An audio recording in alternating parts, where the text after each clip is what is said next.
Hey friends, welcome back to my channel, and I am here to share with you my book haul from the thrift store.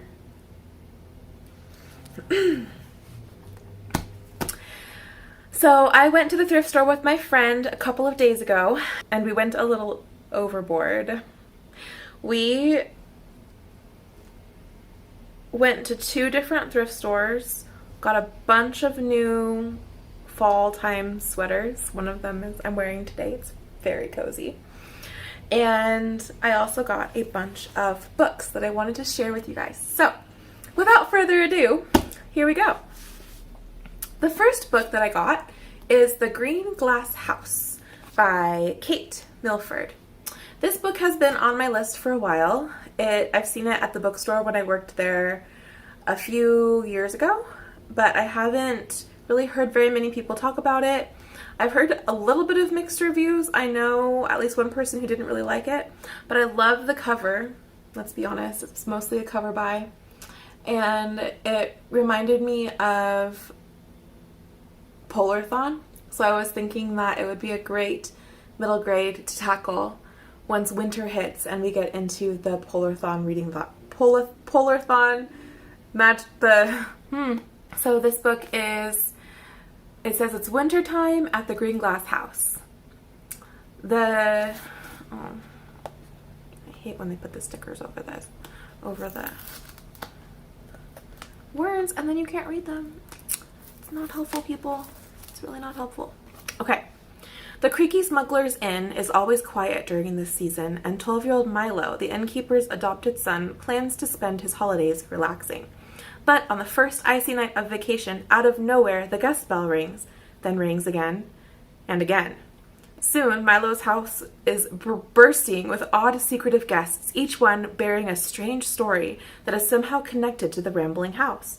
As objects go missing and tempers flare, Milo and Meddy, the cook's daughter, must decipher clues and untangle the web of deepening mysteries to discover the truth about Green Glass House and themselves. Yeah, I'm super excited about this. This sounds amazing. Next, I picked this up on a whim. Mostly a cover buy also.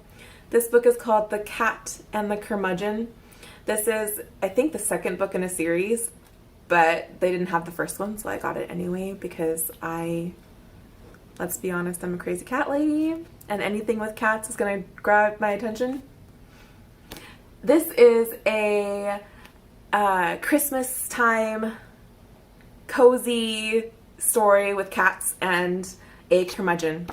And that's basically all I know about it. It says, it was a hugely popular story of a certain bedraggled white feline and the curmudgeon he adopted one Christmas Eve. And this is the continuation of the story. So I'm definitely going to be finding the first book to this and trying to get it so I can read it before Christmas time.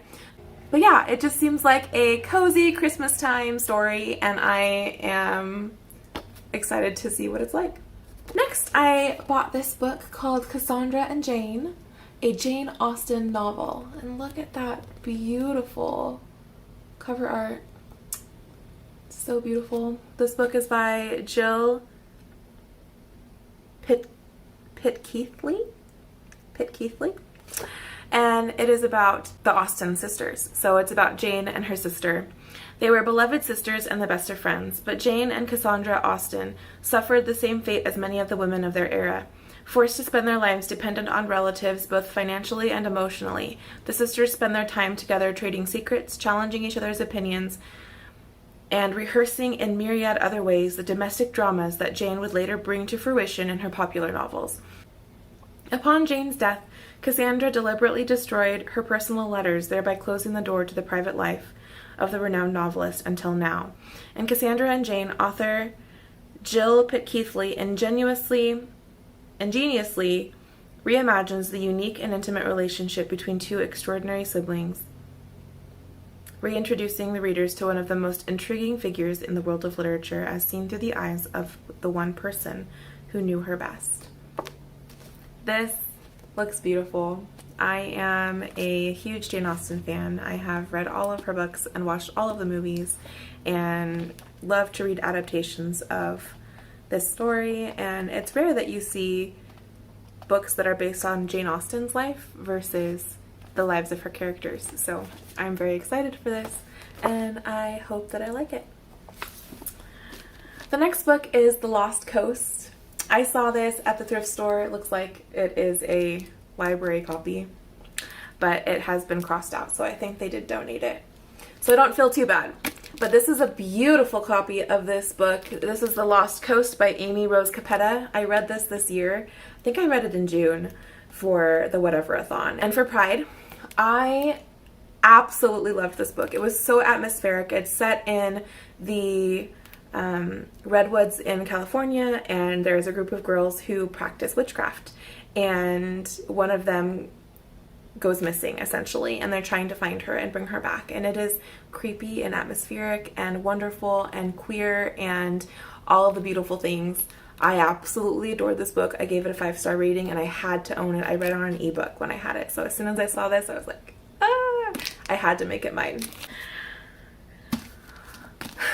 I got a couple of very large historical fiction novels, mostly because they were free. I didn't have to pay for them, and they looked intriguing, and I want to see if I can jump back into some historical fiction this fall, because that's kind of the vibe I'm feeling. I haven't read historical fiction in a while, so we'll see how this goes, but this is called The Life Mask, and it's written by Emma Donoghue, and this is a chunker set in late 18th century England.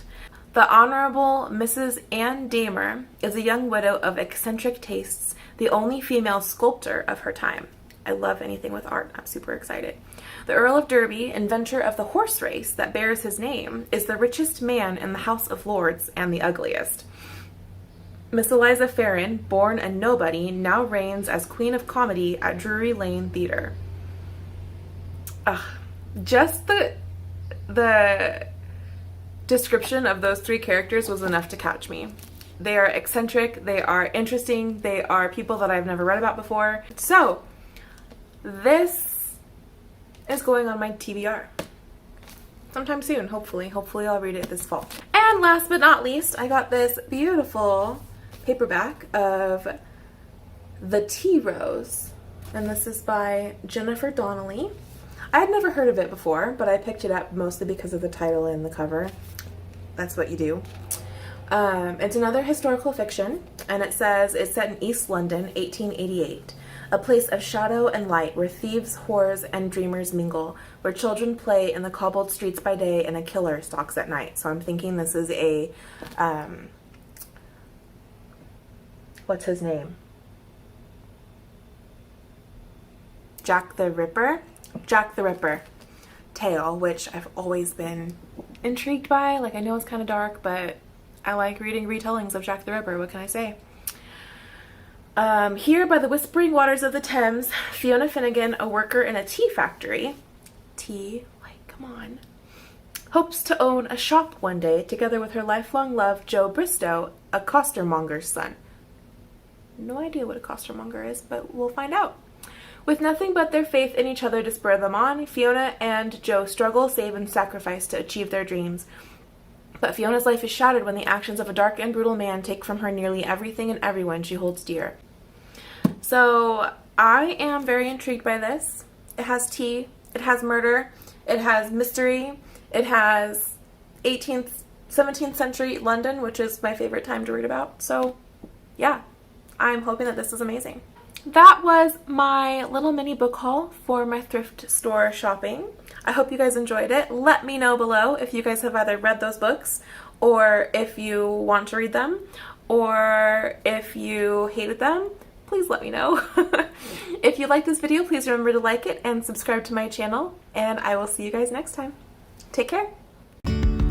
Yesterday there was sun.